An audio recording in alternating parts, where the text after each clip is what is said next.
I wanted to bring today's episode to the podcast talking about chiropractic care and how that can help with fertility. This is something that it really took me years to get myself to a chiropractor. Only maybe the last year or year and a half that I went to one, and I didn't really go for any kind of pain. It was more for sitting at a desk and being this very sedentary lifestyle we have and really just trying to optimize my health because it's all about minimizing your stressors, being at food sensitivities, gut infections, environmental toxins, mental, emotional stress, and also a structural stress. So for me, being hunched over at the living that sedentary lifestyle, that's impacting digestion, a whole host of other things in my body. If you're on the fertility journey, it's really important to look at your structural stress. So today we're going to dig into chiropractic care and how that can be part of your fertility toolkit. Thanks for listening and feel free to leave a review on iTunes.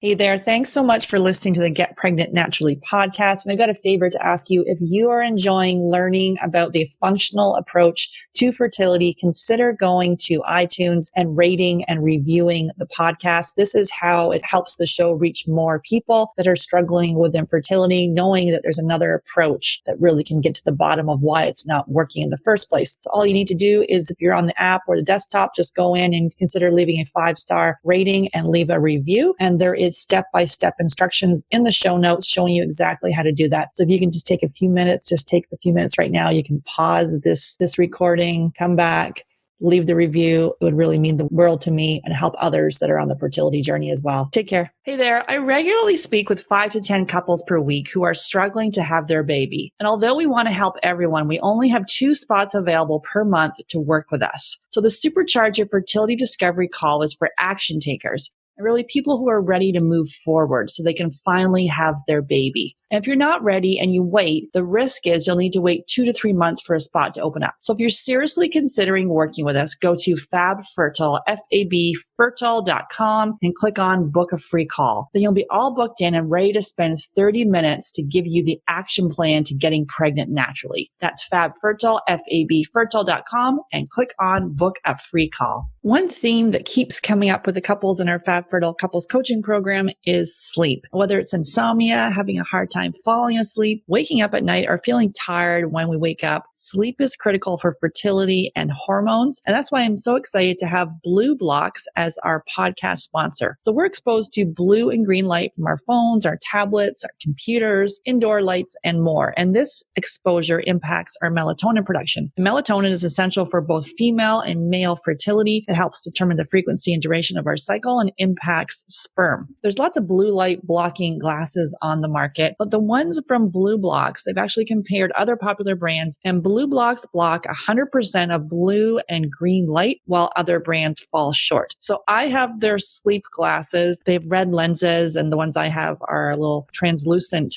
frame, and they're so stylish and really cool. And so they eliminate 100% of the blue and green light in the 400 nanometer to 550 nanometer range. So this is the exact range that has been shown in clinical studies to disrupt melatonin and negatively impact your sleep. So all you do is wear your sleep glasses after sunset until it's time for bed, and you'll notice improved sleep after just one use. And it's also cool to use when you're flying for managing jet lag. So I got to say I was a little skeptical about the noticing improvement after one use, but literally I use these glasses and my sleep is actually already pretty good. I used them for one day, and I have to say after one day, I had the best sleep of my life. I just felt so rested. So these glasses, they ship free and they're tracked for all orders anywhere in the world. And also they have all their frames come in prescription, non-prescription, and reading glasses. Plus you can send in your frames and they'll add the blue light blocking and green light blocking lenses to your frame. So this is an easy hack that you can add to your fertility toolkit. All you do is go to BlueBlocks, BLUBLOX.com. Use the coupon code GetPregnantPodcast at checkout and receive a 15% discount. That's BlueBlocks, BLUBLOX.com, and use the coupon code GetPregnantPodcast to receive your 15% discount. I didn't need to go to donor eggs. Obviously, I don't regret it. I have beautiful children. I could have done things differently, restored. I was still cycling back in my 20s. I could have looked at my health, the environmental toxins, the stress I was under.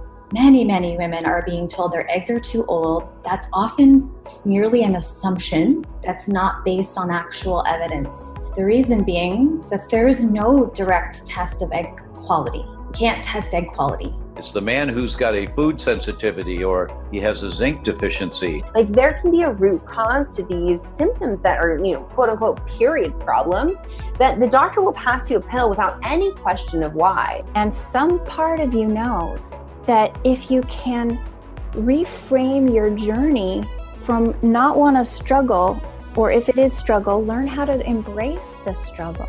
Learn how to embrace it. Most conditions in the child occur during the 9 months of development.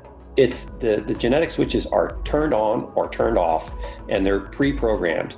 So you are in such a powerful, amazing position to do amazing things for your kids. Why is IVF the first step? Because we believe it should be the last step. Welcome to Get Pregnant Naturally, where functional medicine and natural fertility solutions will help you get pregnant and have your baby.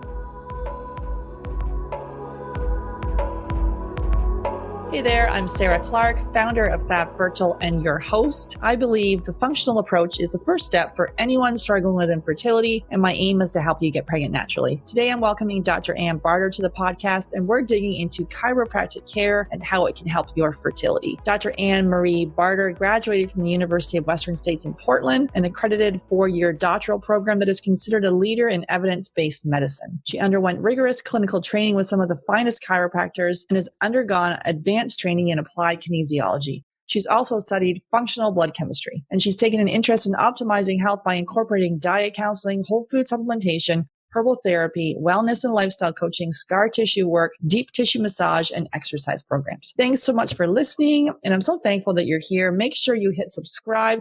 And if you know someone else who is on the fertility journey, please share this podcast with them. Hey, Dr. Barter, excited to have you on the podcast. Thank you so much for having me today, Sarah. I'm so excited to be here. Awesome. If you could share your journey and really how you came to do this work. Totally. So my journey started pretty early on. I was a teenager and I got my period, right? And my period was really heavy. And like many of us do as teenagers, I was breaking out into acne with a real heavy period and period cramps. And I couldn't really lose weight, even though I was running consistently. So I did what most people do when they're having health problems. And I went to the primary care, my MD. And she basically said, she ran blood work and she said the dreaded words, "You're normal and there's nothing wrong with you." And she said, we have some different gel for some acne. You can put it on your face topically. And if that doesn't work, you can do birth control and then followed by Accutane. Sorry, there's nothing with your weight, etc. And that was she sent me on my way. And I remember not wanting to be on birth control or Accutane. So just kind of pushed that aside and said, these period cramps that are 9 out of 10 or 8 out of 10 are just something that I need to live with. And this acne is just something that's quote unquote normal. And they're telling me nothing's wrong with me. So I was like, all right. So fast forward about a year or two later. And I remember waking up and going into my mom's room and just saying, I'm having such terrible period cramps today. I couldn't even stand up quite straight. And I asked my mom to stay home. So because that was pretty out of character for me. Mm-hmm. Generally, I really loved going to school. I wanted to be involved. And so she said, something's not right. We're going to take you to another doctor. So she takes me to a doctor. That doctor sends me to the emergency room. And, probably 4 hours later, I'm having my appendix removed. Oh, yeah. Right. And I had confused the severity of the period cramps with my appendix exploding. It was actually in the process of exploding. Oh my goodness. And to me, it was just not okay to hear that was normal. And the whole time I'm being told, "Oh, you're healthy. Oh, that you're doing so great. Wow, your heart rate is so good." And I'm sitting here thinking at 17, an organ is being removed, right? And they're like, "Oh, the appendix doesn't mean anything."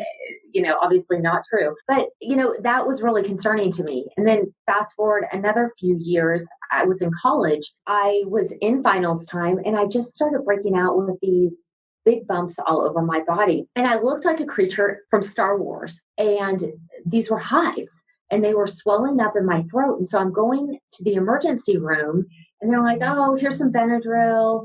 They didn't talk to me about diet, what could be causing it. It was night after night. And I had to go to the emergency room every single night for about 7 days.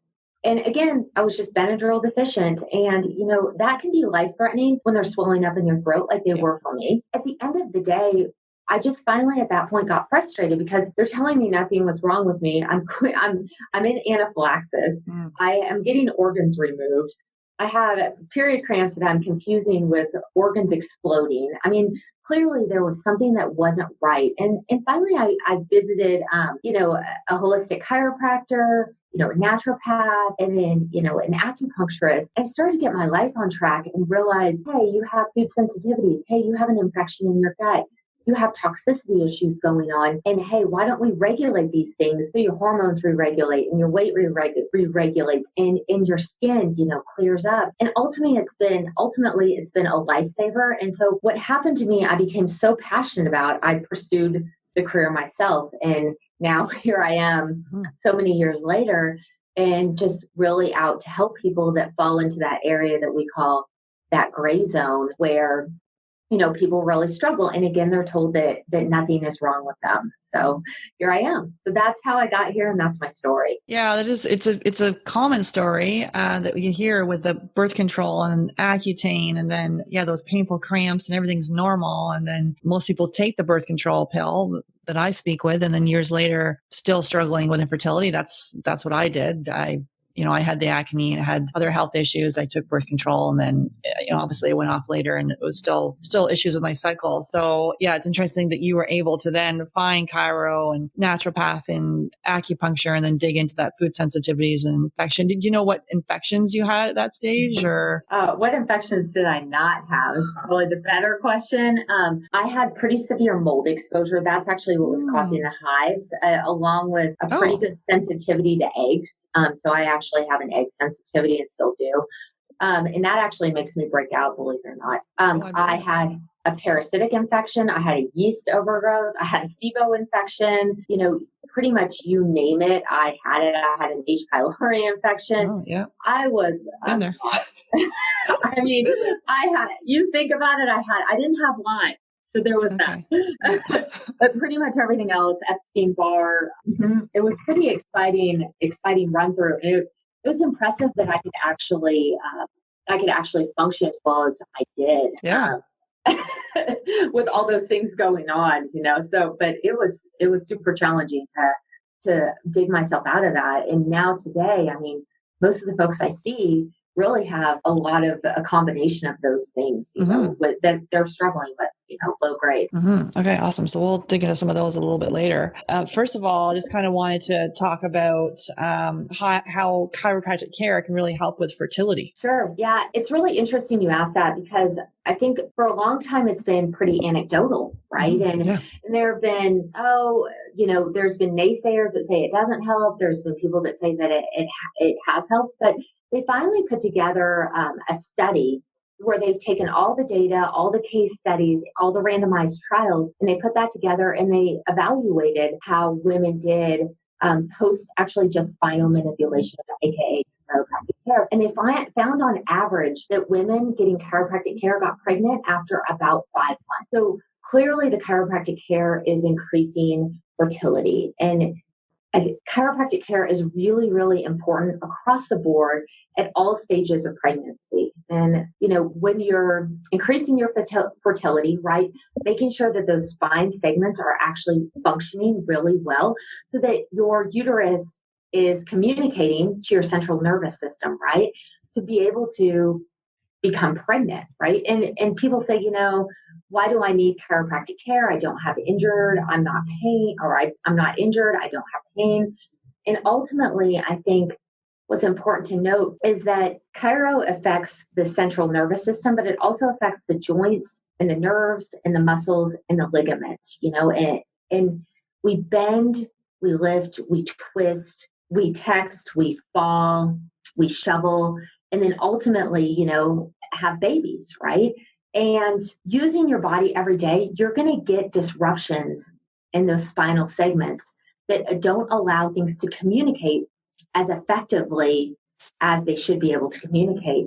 And ultimately, it's just like driving, like a car. You don't expect your car to run really well or optimally if, for example, if you don't get the oil changed. The same thing goes for your spine and your central nervous system. It doesn't communicate correctly. It doesn't work appropriately. And so when you fix something, like if your body sees a problem, whether it's, joint problems or something being out of alignment, if it's not functioning to its highest optimal ability, a lot of times, certain functions don't work, like potentially the ability to get pregnant, right? Because we don't need to do that to restore to have our basic function, right? Pregnancy that's something that's when we're healthy, we can do that. So chiropractic is so, so important in keeping you healthy and keeping your central nervous system functioning appropriately. Yeah, we see these with the stressors, be it a food sensitivity, like you were talking about, a gut infection, the environmental toxins, obviously mental, emotional stress, and then a structural stressor like a pinched nerve or something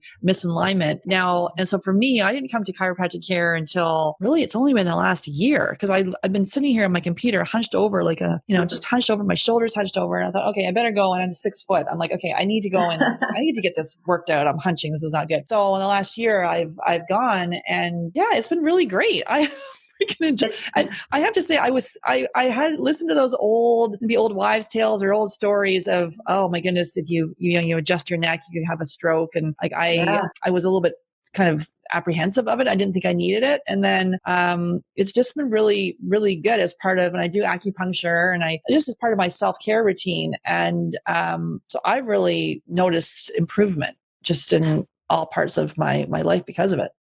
Yeah, I feel like to me, it just blows my hair back when people tell me, they've never gotten chiropractic care, or they don't believe in it, or it just totally blows me away. I'm like, how do you function without it? I mean, I'm falling all the time off mountain bikes, or I get like a kink up somewhere. I don't sleep right. I mean, I don't take ibuprofen because, I think that's Satan's bride, but, ultimately, I just don't know how people go through life like that. And I think that they just accumulate all these injuries and all these problems. And then ultimately it just kind of overflows the top, and they're in debilitating pain, or, just they can't move. They're not flexible anymore. And it's just, to me, it just feels so good for overall health. And you just don't, and what people tell me is you don't know how good you can feel.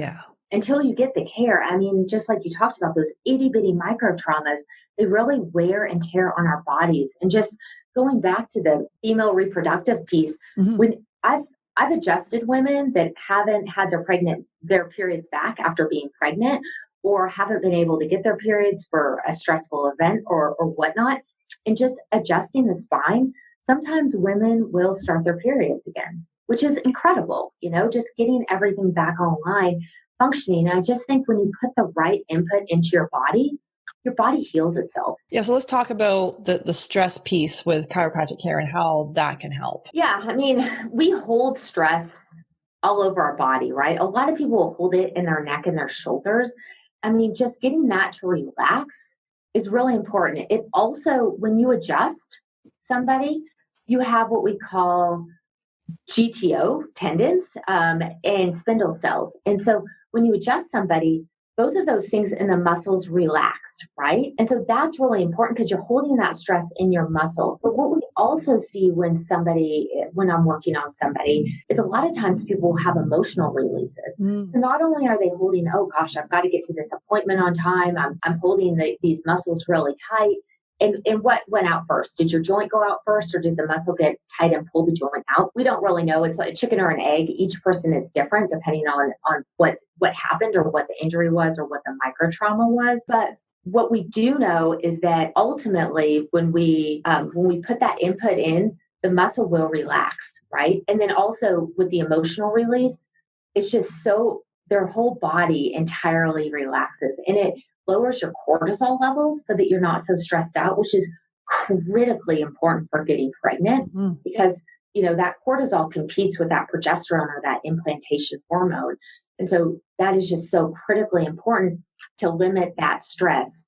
Other things that we see with structure is a lot of times just based on our lifestyle, how we're hunched over and constantly, getting text neck or in the car, or our shoulders are rounded forward.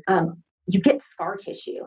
in those areas, right? And you can release the scar tissue with techniques like Raston, and that gets those adhesions where you just feel really tight all the time, or the muscle is chronically tight when you get a massage, or and so releasing those things allows that joint to go back in line and allows it to function, just reducing the stress on the overall system, right? And so when we're stressed out, right, that's sending a feedback to our nervous system like it's fight or flight, right? It's go, go, go. And right. And so our body believes anytime we're stressed, they think our body believes we're running from a bear, right? Or something, it's a survival instinct. So you're constantly in that sympathetic state, which is really important to get out of that, especially if you're looking to become pregnant. So chiropractic really helps your whole entire nervous system calm down. In fact, most people say after being adjusted or after being treated, they say, I didn't know I could feel this loose. I thought that I had to live with that. I'm so relaxed. I need to go home and take a nap.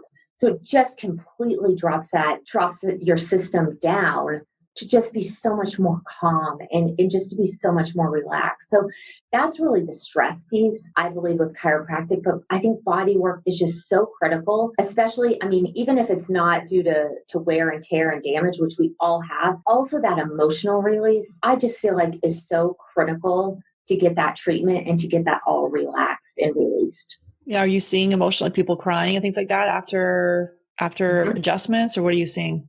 Yeah, for sure. People will have big time emotional releases, especially the first time an area is moved or a joint is moved. A lot of times they'll have a big time cry. Sometimes they laugh. Yeah, I was laughing. Did you laugh? Yeah. Yeah, sometimes people cry, sometimes people laugh. Some people get angry.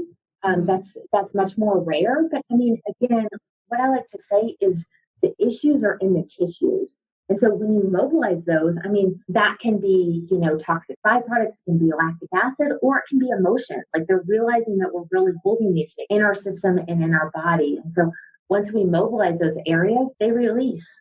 And I just think it's amazing to watch people transform and to feel so much better and just not know just to finally learn what their full potential is. It's just incredible, and that they can get to living versus surviving is almost what I would say would be the difference. Yeah, and especially on the fertility journey, it could be years and years of trying, and then storing some of that emotional pain in the body and being able to release it. Maybe you didn't even know you had your shoulders around your ears until, wait a minute. Now my chiropractor will use it's like this weird little, almost like a gun or like a thing on the and she's like whacking on it there a bunch of times. It's cool. Yeah, so she's releasing that spindle cell, like what we talked about. Yeah. That's called an arthrostem, and that's awesome for releasing the muscle and also mobilizing the joint, but it really gets that muscle to calm down and to relax. It's called an arthrostem. It's a great tool. I use it all the time. People love it. Doesn't it feel good? Yeah, it does. It's bizarre when she first brought it in, but I'm like, yeah, it works. And it really does. Yeah. And then as far as blood circulation, which is really important, obviously, for hormones and reproduction. So how does chiropractic care help with that? I mean, you think about, just the basic thinking about your spine, right? And if your joint is out of alignment, it can pinch the nerve, which we know, like we've heard of things like radiculopathy, right? And you have people that have issues like, for example, down their leg into their foot, right? And so that can be a dime size of pressure on that nerve. Well, guess what? Along with those nerves runs blood supply. So guess what? A dime size of pressure can create numbness all the way down to your foot and create issues like sciatica or disc herniations. People have to get surgery for that. But the same thing is actually going to happen to the circulation. So, I mean, you affect the nerve, you're also affecting the circulation as well. And so to get that joint moving ultimately is going to increase the circulation and increase the blood flow. And then on top of just moving the joint to get that back in line so that you bend, lift, and twist correctly, right?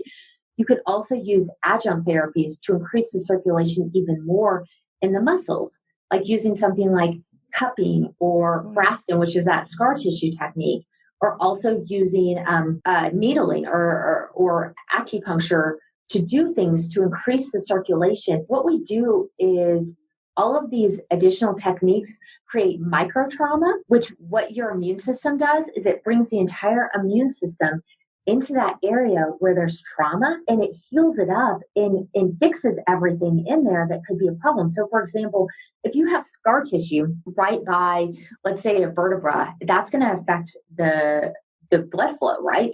And so if you do some of these techniques, you set it back into place, you do some of these other techniques like cupping, Graston, dry needling, then ultimately what happens is that's going to increase the blood flow dramatically because your immune system has come in and cleaned all of that up. In fact, even surgery works on pretty much the same premise, but you can do that non-invasively and help your body move. Another thing is if you're out of joint, right, and you're not moving right, then ultimately segments are stuck. And so the segments above it and below it move more to compensate. And over time, you get calcifications in those areas, which completely restrict blood flow and lead to arthritis. So that entire segment will fuse. If someone says, well, my whole back's fused, I don't even know, I didn't get surgery. That's because they had an injury or a micro trauma for many years. And then all the segments around it got stuck.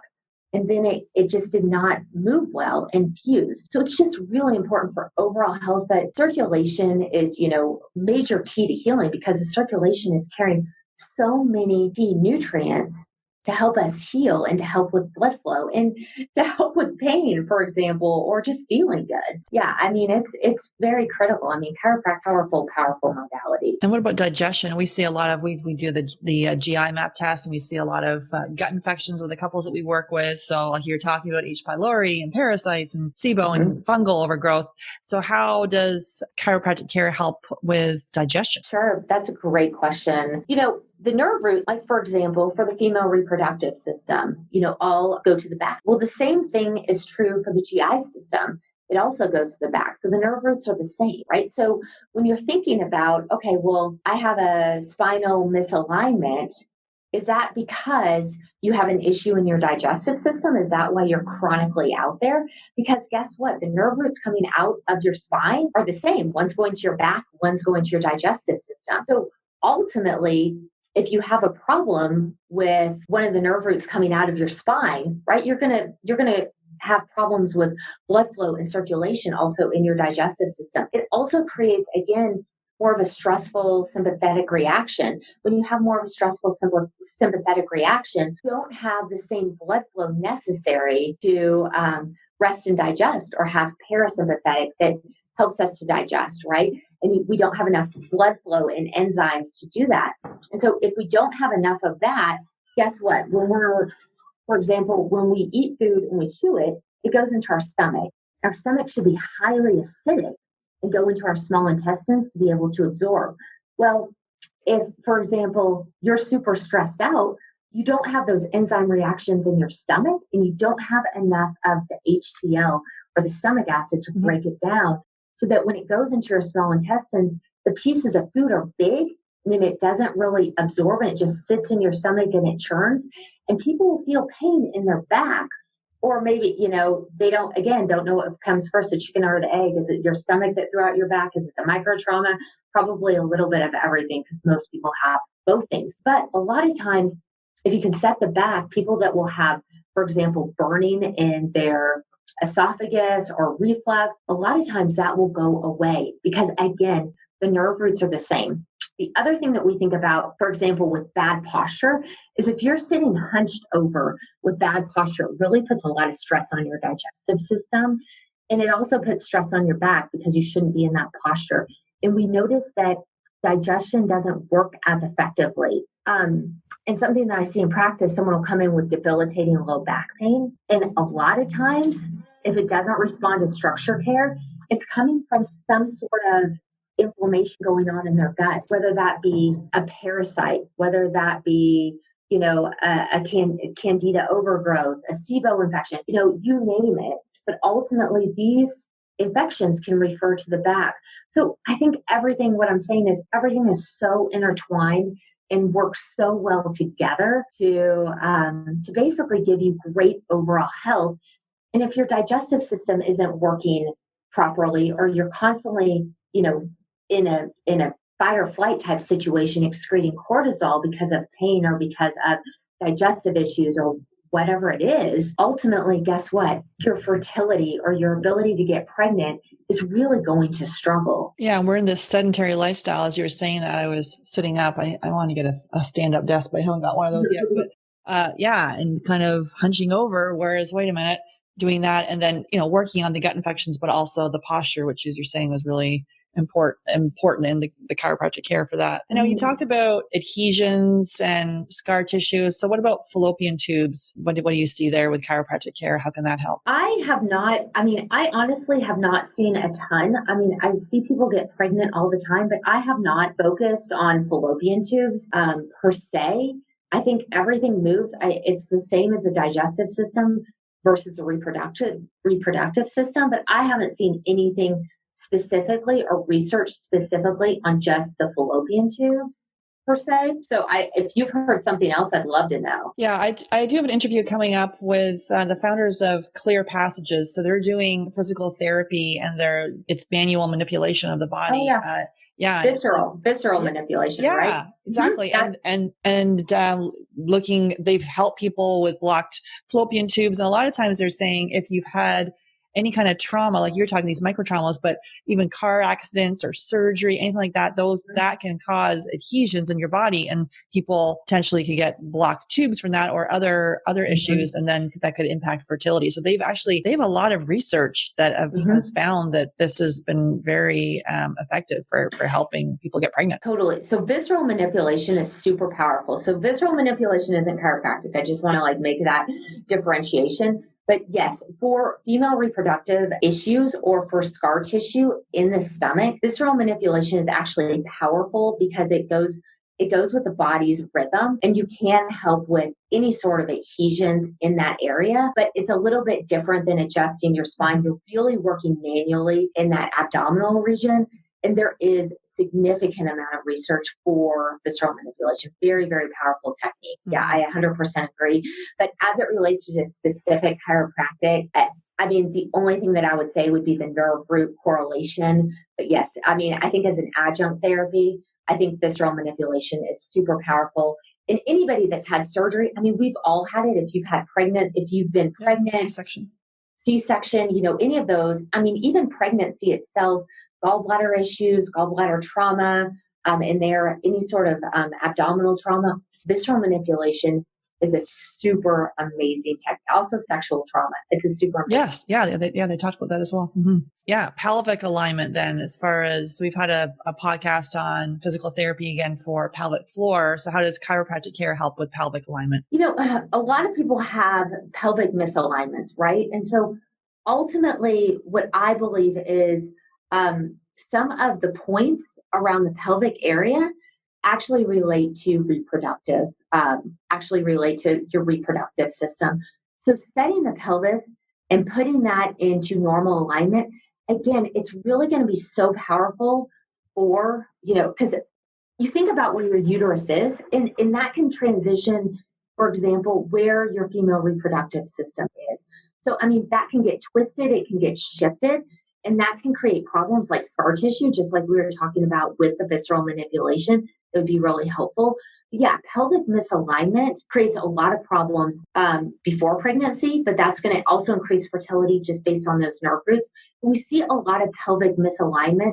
That's where most women actually feel it when they get pregnant. They start to have a lot of problems in their SI joints, as well as their pubic symphysis, because they're expanding. Yeah, I remember that. Yeah, right. Clicking when I'm walking. It was your pubic symphysis. Yeah. And a lot of times women have never carried that much weight or that much weight in that area. Mm-hmm. And so it really affects, again, their pelvis. And obviously that's stretching at that point to get ready for childbirth. But the one thing that I think is so critical with pelvic alignment during that time, especially being pregnant, is that it puts the baby in a head down position, ready to go, versus the amount of women that I see that actually deliver a baby breech after seeking care is very, very small. So the baby will actually turn when the pelvis is in alignment. And there's been quite a bit of research that's been supported in backing that you can actually shift the baby and move the baby so that you don't have a breach or potentially a C-section. Obviously, there's extenuating circumstances to that, but it is something that actually helps shift and move the baby. And again, it becomes so uncomfortable at a certain point. You know this. It becomes so uncomfortable at a certain point that a lot of women get a lot of relief while carrying a baby with chiropractic care. So I start to see women probably starting out in their pregnancy journey about once a month just for maintenance and to just keep things feeling great. But then ultimately, I start to see them every 2 weeks, and we start to do taping techniques on their abdomen, again, because of how painful some of that is. Like, for example, kinesio tape. You see them, you see volleyball players in the Olympics, they started that really wearing the K tape or kinesio tape. But you can ultimately support the belly doing that. And so that there's not so much strain on the pelvis or the SI joint and the ligaments. And again, to keep that baby in a head down position, ready to go, ready to deliver. And so there's not so much maybe tearing for the mother or discomfort or labor time, any of that you can cut down is great, because most of the women that I see in here want to have a natural birth. And they ultimately try to do it without any sort of medication and want to have home births. So, an easy birth is the way to do it. So chiropractic care is actually really, really powerful for getting that baby head down, ready to go. So that's also helpful for pelvic alignment. But all those things are powerful, from the reproductive system being in the right place to delivery. And I'm assuming when I'm getting my chiropractor adjustment is when she drops the table down in the middle. Is that for the pelvic alignment? Is that what she's doing? Or so there's two things. Is if you're pregnant, so the drop piece. Are you talking about the drop piece that kind of crashes and then it kind of goes back to a normal position? So that technique is called the pelvic drop. And so that is really, that's helpful at aligning your pelvis. So that's good. Or sometimes other chiropractors will do it side posture, and then some chiropractors will do it with blocks. I do the same. I do all of the above. And because your pelvis will have different misalignments. And so it's really important to just get it into where it needs to be. And so you have to use different techniques to do that. It just feels so much better. And it, again, helps that musculature and that musculature status. It's great. It's good work. And how does it help with breathing? So ultimately, for example, you think about your ribs and your diaphragm. Okay. And so ultimately, if your ribs get twisted or in your upper back, a couple things, that can really create some problems with your diaphragm. Okay. And your diaphragm is right kind of at the base of your ribs. When you're feeling your ribs in the front, that's where your diaphragm is. Right. And so if your back is shifted or your ribs are shifted, that can put some pressure on your diaphragm. Okay. But one thing that I think is also interesting is a lot of people chest breathe. Mm-hmm. And what that means is they use what we call your accessory muscles in your neck. So the front of your neck and then also the chest. Most people do not breathe deeply. What that basically equates to, they don't breathe into the bottom part of their lung, right? And what that basically equates to is you have a bowel movement, but you don't fully eliminate. You feel like there's still something in there, right? So your lungs, you actually have to fully eliminate to the bottom part, and that creates belly breathing. But again, most people will accessory breathe, right? And they cannot get to that bottom part of the lung. And people have what we call paradoxical breathing. Like when they breathe, they don't breathe correctly, basically. And so ultimately, a couple techniques help with that. Number one, working with the low back or working with the mid back will help with that. Making sure the ribs are in the right place, making sure that your back isn't shifted so that people can take deep breaths and actually breathe into the belly, right? But if you have scar tissue in the front of your cavity or in the front, like in your abdominal region or also in your diaphragm, you're not going to want to take a full deep breath. Also, people with pain tend to breathe in their chest or do that paradoxical breathing, and they never fully breathe deep into their lungs.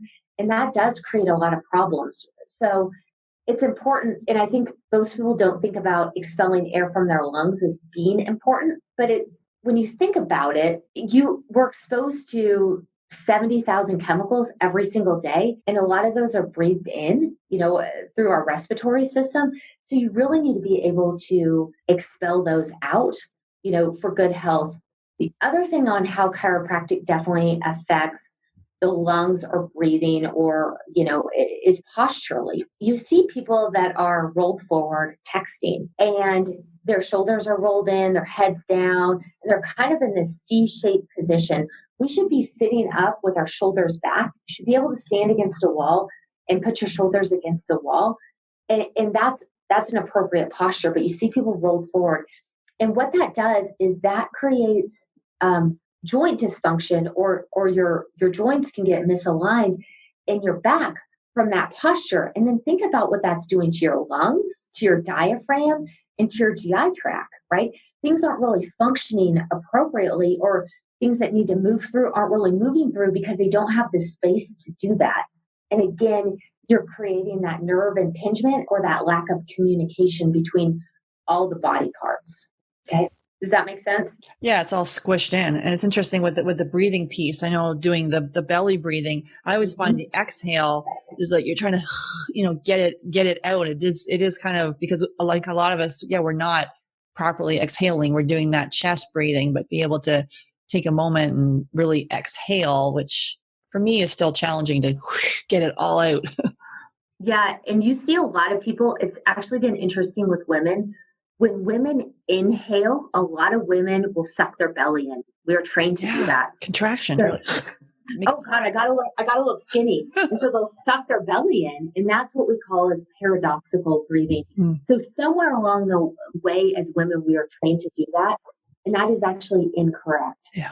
It's not good at all, but breathing is really critical. You have to be able to exchange that bicarbonate in your lungs and to be able to take a full breath. And most people just do not breathe. And that creates so many structural neck and upper back problems. Mm-hmm. And so as far as a treatment plan, frequency, duration, what does that look like typically? I guess everyone's different, but what would you typically? So I'm kind of a different chiro, because I do a lot of functional medicine.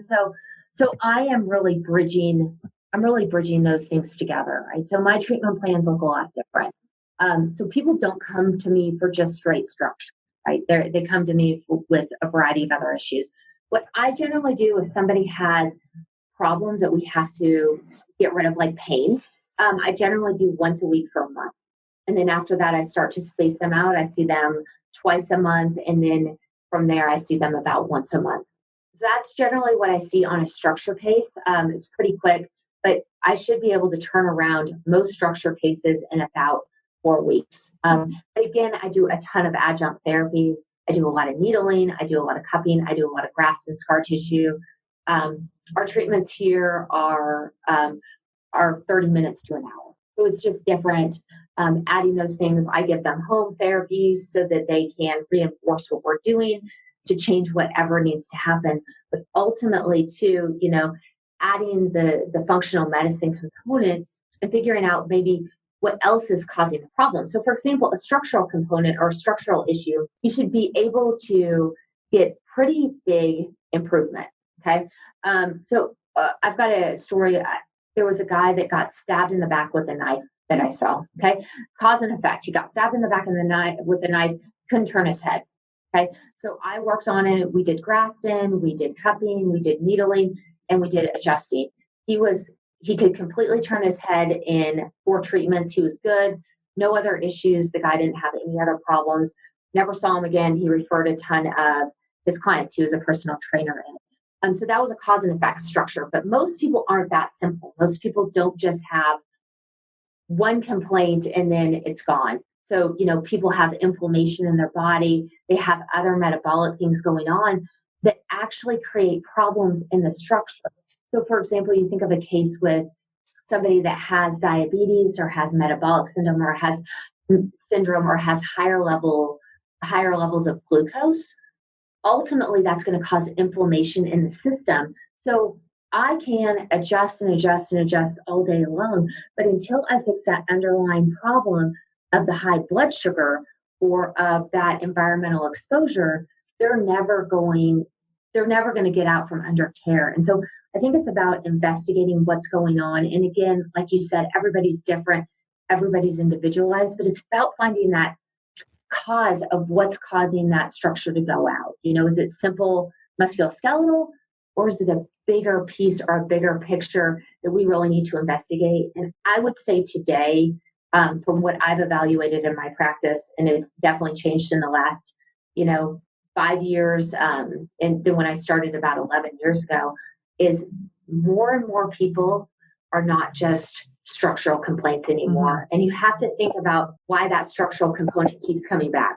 Are you pregnant? Well, yeah, that makes sense. I mean, you're completely, your weight's redistributing. That makes sense. But like, if you have this chronic shoulder injury that keeps coming back, or this chronic neck thing that you can't really seem to get ahead of, you really need to think about maybe what's potentially the underlying cause and looking at the functional piece as well. Yeah, let's talk about some of the stuff that you were experiencing in the beginning. So you said you'd linked the mold exposure to hives. Can you talk a little bit about that and what you see? I think mold is really common, and it's not commonly caught. I think mold is a mycotoxin, and and what I'm talking about is not the mold outside that we're exposed to. I'm talking about black water damaged mold that happens, in people's homes and slowly grows, and it creates a variety of health issues. A lot of people, I've actually seen people get hives.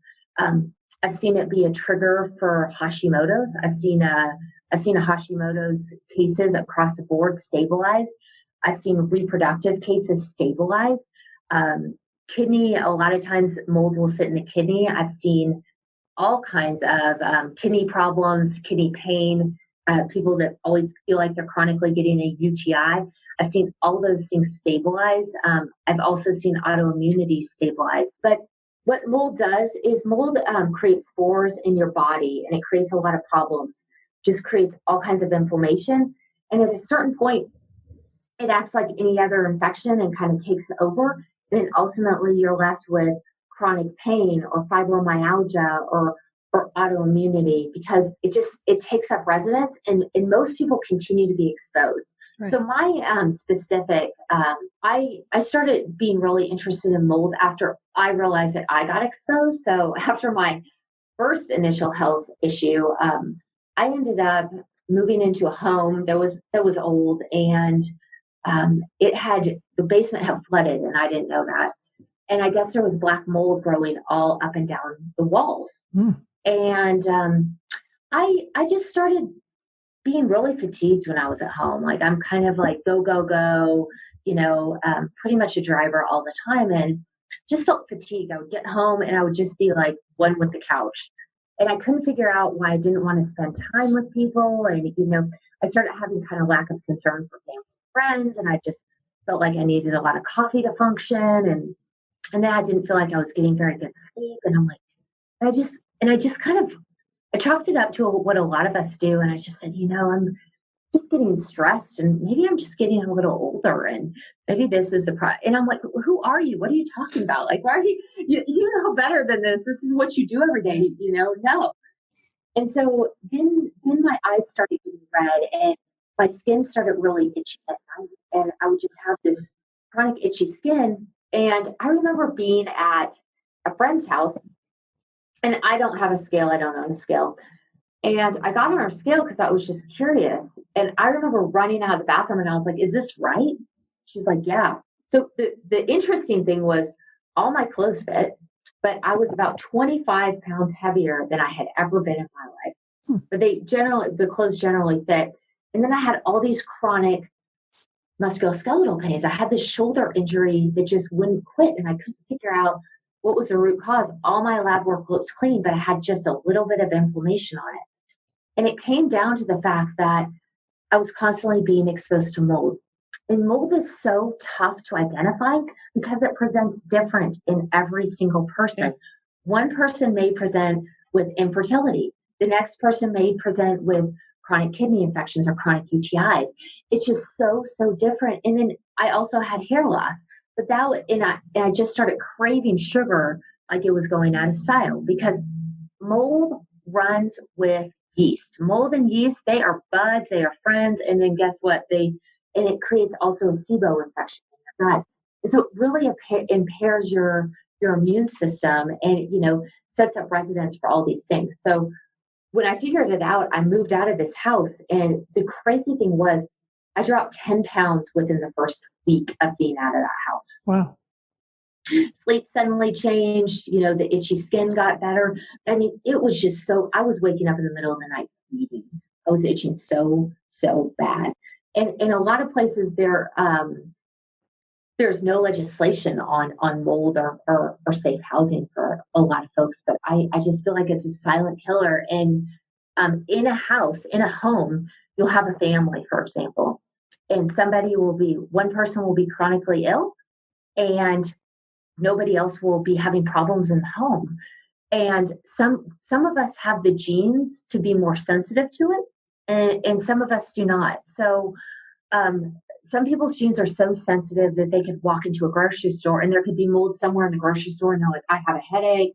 Oh my goodness, I just feel terrible. I'm dizzy, whatnot. And then somebody else could be sitting down, licking and petting the black mold, and they have no reaction because they don't have the genetics for it. And the research has suggested that it's not dose dependent. What I've seen in practice is that I do believe it's dose dependent, but the research has not suggested that. So I think most of us kind of fall in the middle. And the longer we're exposed and the more we're exposed, the worse our symptoms get, or at least that's what I've observed in practice. So yeah, I think mold is definitely something to look at and to investigate. And the best way to figure that out is, was I exposed? How did I feel when I lived in that house? Could it have been moldy? Do I smell something musty? Could it be, it can be even a dirty sock smell. So I just really highly encourage people to notice if maybe that's going on and get some help if they think that is. But a lot of mainstream medicine completely brushes over mold, and I've seen it cause GI issues to boot as well. So I just think it's something really important to make the listeners aware of. And that mold abatement too, like getting rid of it is no easy task. If you were lucky to move, but if you're in the house, to get rid of it can spread it everywhere too. There's a whole thing, I guess, to do that. Mm-hmm. I think a lot of the mold abatements are like $10,000. Yeah. It's quite expensive depending on, the company you go with. I mean, you think about it, if it's airborne, it's in your vents. And that's terrifying, when you're constantly breathing it all the time. But yeah, I think it's something really important to investigate. If I could stand on a rooftop and scream something from the rooftop, it would be that, because I literally see people's lives change with mold exposure, and it's just missed so much of the time, and I think probably that's why these folks come to me, because, a lot of, folks are good at other things, but I just feel like that's the one that really falls loosely through the cracks. And your egg sensitivity too, you just discovered that. Did you do the elimination diet and figure that out, or? The eggs I found out, probably about 7 years ago. I had a condition. I got milli on my forehead. And for those of you guys that don't know what milli are, they're these itty bitty bumps that look like acne, but they never come to a head. They're so annoying. It's like, yeah, I used to get those and then they all went away. Yeah. Really? That's so cool. Mine did not. So if I sit down and eat an Eggs Benedict, you'll see those bad boys come right on back. But mine was actually an egg sensitivity. I found that so frustrated. My foods, I did tons of elimination diets over the years, but my food sensitivities were actually oats, eggs, and sesame seeds. Yeah, common. Yeah. So for, and I had never really, at the time, I had never really thought about sesame seeds being like a big thing. So I just had never taken all three of those out at the same time. If I could have nuts and seeds, I would have sesame seeds. I generally, eggs on most of the elimination diets were there, or oats were there. So, I always had one of the three in there. So I finally ultimately ran a food sensitivity test and figured it out. But that was about, 10 years, 7 to 10 years ago. They've come a long way since then, Yeah. but ideally elimination diets are the best way to go. Mm-hmm, absolutely. Do you have is a book or a website or a documentary, anything that you're obsessed with right now and just loving? Ooh, that's a good question. So, one of my favorite books was Neil Nathan's Toxic. I love that book. He did a great job. I thought that was super fascinating. And I also love the book by Michael Ruggiero. He also talks about, gut health. I thought that he had a really interesting perspective on it. I can't think of the name off the top, but I think it's the only book he's published. And so I felt like both of those two books are super fantastic that I've been into recently. And then I've been watching Broken. So I've been pretty interested in Broken. I didn't realize like the vaping crisis. So yeah, in the recycling crisis, all of it. So yeah, those are all the things that I've been into recently. So really, really hot to trot about all of those things. Is that Dr. Michael Ruscio? He's Chiro.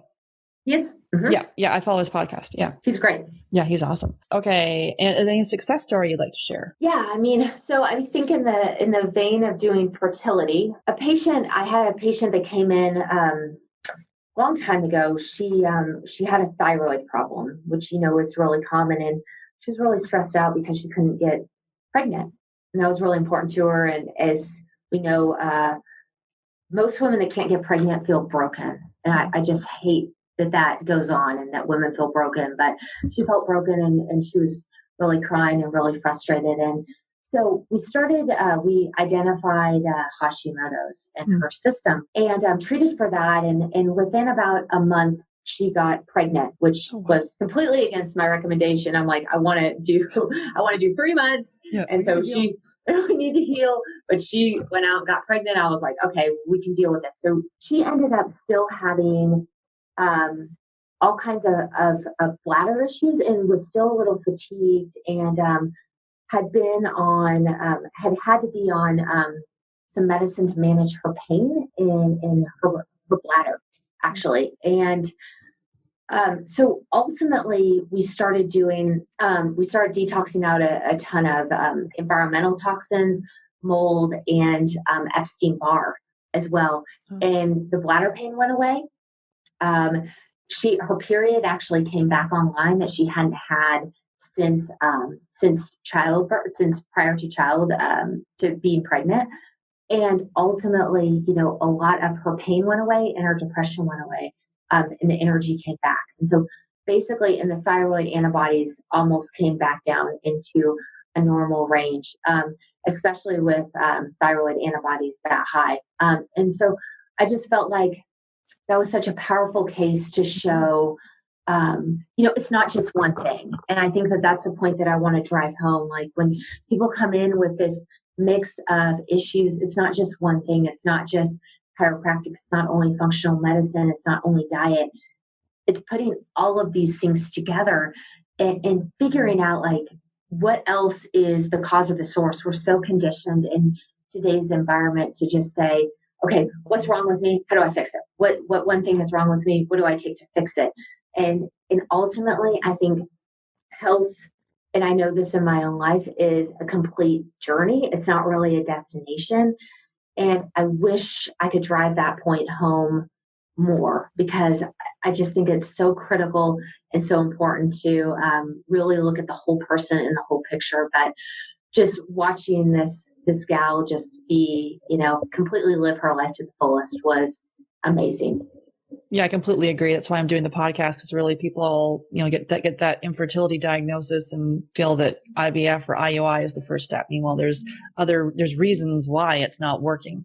So to dig deeper, which it can be scary to do that. But then, looking at your health, your postpartum health, the health of your children, it is worth it. It is. Yeah. Postpartum health, that's critical, right? That's why, IVF is more than likely where people are driving their kids off cliffs, it's just very, very serious. If you're not ready to have a baby, you shouldn't. If your body isn't intact to have a baby, there's a reason your body's telling you no. Mm-hmm. Yeah, listen. Mm-hmm. Awesome. So how can the listeners find you? Well, we have a practice. If anybody's interested, it's alternative family medicine. So alt, A-L-T, fam, F-A-M, med, M-E-D, if somebody's interested.